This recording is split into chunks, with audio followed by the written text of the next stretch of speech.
kenapa sih Bunda nih ahli mikroekspresi ngurusin tulisan tangan? Emang siapa sih Bunda? Gitu kan? Pada penasaran.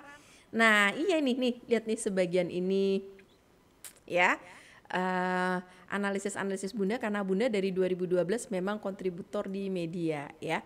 Tapi sebenarnya nih, nggak banyak yang tahu bahwa di balik kerjaan Bunda di layar yang dikenal sebagai ahli mikroekspresi, Bunda sebenarnya ada profesi yang nggak banyak diketahui oleh publik untuk alasan keamanan.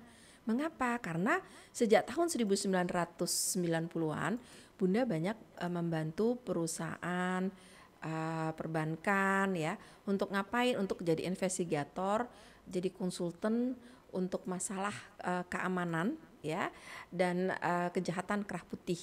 Lewat apa? Lewat tulisan.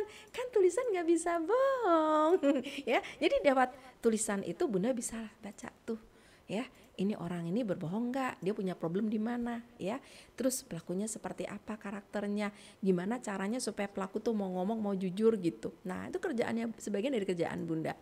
Nah Bunda sih berhenti jadi di bidang ini ketika ancaman itu makin tinggi, udah nyangkut nyawa, dia udah pakai ancam-ancaman, dan ini kan kerjaannya terkait dengan sindikat ya, dan dimana mereka nggak kenal namanya belas kasihan, nyawa itu nggak ada harganya. Ya udah Bunda mundur deh, ngeri berurusan dengan kasus-kasus kayak gini ya. Nah mundur itu terus Bunda malah dapat tawaran dari Lembaga Perlindungan Saksi dan Korban itu tahun 2012 untuk menjadi konsultan dan terapi psikologi ya, rehabilitasi psikologi bagi para klien-klien di LPSK, Lembaga Perlindungan Saksi dan Korban. Risiko kerjanya sama ya, sama tinggi. Karena apa? Karena Bunda dampingin korban kan, rehabilitasi, dan ya iya banyak rahasia yang akhirnya Bunda pegang. Apalagi kan Bunda tahu ilmu tulisan tangan, klien nulis langsung kebaca, orang ini gini. Terus Bunda tanya, confirm, kamu kenapa gini. Iya Bun ini deh, kasus-kasus tingkat nasional yang heboh ya. Udah deh, mendingan Bunda diem. Kenapa? Karena tadi risiko kerja ya kan. Baru mutusin Bunda berhenti tahun lalu ya. Nah selama Bunda bergaul, bekerja di bidang ini gitu ya, itu banyak sekali pengalaman-pengalaman Bunda, dan itu ingin Bunda wariskan sebagai legasi. Bunda ingin didik kader-kader di bidang grafologi ini. Sayang dong kalau apa yang Bunda ketahui itu nggak di-sharing ya kan. Tuh.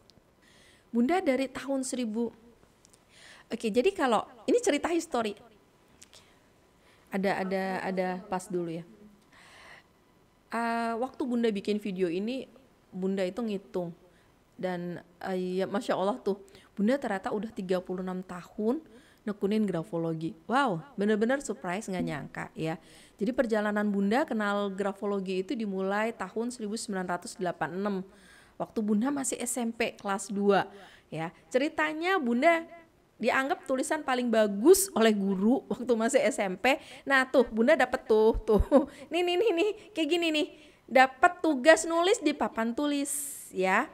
Tahu dong kalau namanya tugas nulis di papan tulis itu kita ditarget oleh guru harus selesai berapa halaman. Sementara Bunda tahu teman-teman Bunda itu paling males kan, paling males banget gitu. Maunya itu lambat, biar apa? Biar keburu bel, jadi semua nggak perlu disalin yang disuruh guru ya.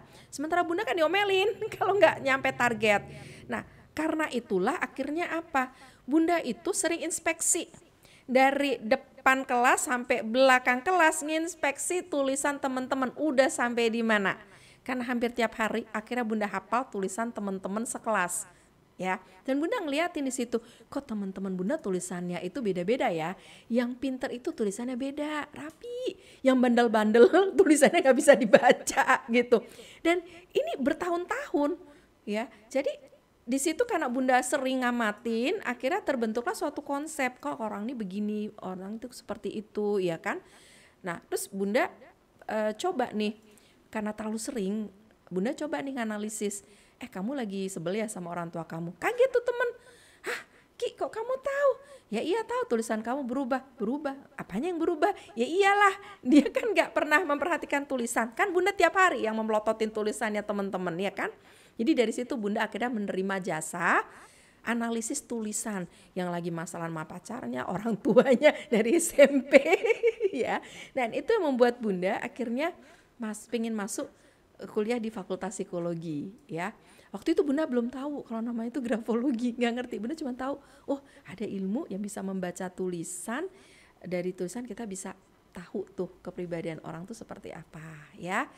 Kuliahlah Bunda di tahun 91 tuh di Fakultas Psikologi ya, dengan segala perjuangan karena Bunda membawa misi ingin mengembangkan grafologi. Sementara grafologi waktu itu masih dianggap oleh kalangan psikologi sebagai ilmu yang lekat dengan pseudoscience atau ilmu dukun ya. Sampai dibilang sama dosen tuh, kamu itu kalau mau jadi psikolog yang bener,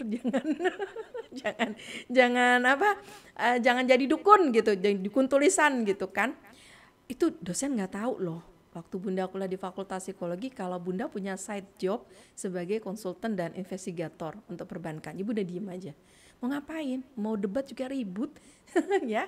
Yang penting Bunda tahu di lapangan bahwa ilmu ini bekerja ya. Nah itu seperti itu ceritanya ya sahabat Bunda.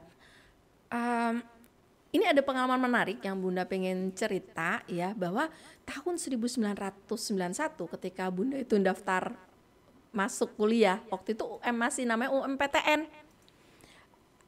Bunda itu pas daftar ya, di depan Bunda itu yang bagian pendaftaran kan pasti dosen-dosen ya biasanya ya, dosen-dosen perguruan tinggi negeri gitu. Nah Bunda analisis tuh, Pak maaf ya Bapak lagi ini ya Pak, baru sembuh sakit ya, terus maaf saya sebenarnya nggak pingin mengganggu, tapi istri Bapak lagi ada masalah ya sama istri Bapak gitu. Pak mudah-mudahan masalahnya cepat selesai ya Pak ya, atau Bapak bisa bersabar. Habis itu panitia yang menerima pendaftaran UMPTN yang Bunda bengong gini. Terus habis itu Bunda ada bagian penerimaan di sebelah tuh, ada bagian penerimaan sebelah ya sama dosen itu, tiba-tiba berdiri, Bunda digeret masuk ke dalam ruangan, yang itu adalah ruangan panitia ya, ruangan panitia UMPTN. Ditanya, kamu siapa? Nah, ya saya peserta Pak, daftar. Kamu apanya dia? Enggak apa-apanya dia. Kok kamu tahu kalau dia sakit, baru sembuh dari sakit jantung, baru opname dari rumah sakit? Kok kamu juga tahu kalau istrinya itu maksudnya baru bercerai gitu ya? Bunda yang bengong. Oh, saya taunya dari tulisan tangan Pak. Bengong lah itu dosen. Serius kamu tahu dari tulisan tangan? Iya. Bunda dites ternyata bisa jawab semua pertanyaan mereka. Wah udah tuh geger itu ruangan dosen, akhirnya penuh dengan dosen-dosen yang antri minta dianalisis sama Bunda.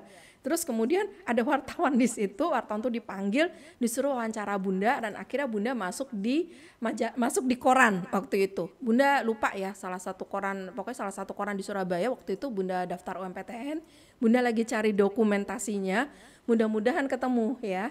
Jadi ini bukti bahwa Bunda memang dari tahun 1991 sudah menekuni grafologi, dan itu sudah diakui waktu itu ya. Tapi surprise aja sih, maksudnya kita bisa tahu seseorang demikian cepat ya. Kebayangkan kalau itu Anda Anda lagi lihat orang nulis, langsung Anda tahu siapa orang tersebut, apa masalahnya. Keren banget nggak? Anda bisa masuk koran nanti seperti Bunda juga. Bunda sempat ditawari oleh seorang kawan untuk bekerja di kepolisian Australia. Mengapa? Karena pada waktu tahun 90 ahli di bidang ini ya, grafoforensik atau grafocrime itu sangat langka ya di dunia waktu itu tahun 90. Cuma waktu itu Bunda nolak karena ya Bunda kan punya keluarga di Indonesia, anak Bunda masih kecil, masa ya sih Bunda ke Australia gitu kan. Dan lagi pula kalau Bunda memutuskan di sana kan Bunda nggak bisa berbagi sama kalian di sini, iya kan? Gitu deh. Oke, yuk kita lanjut lagi.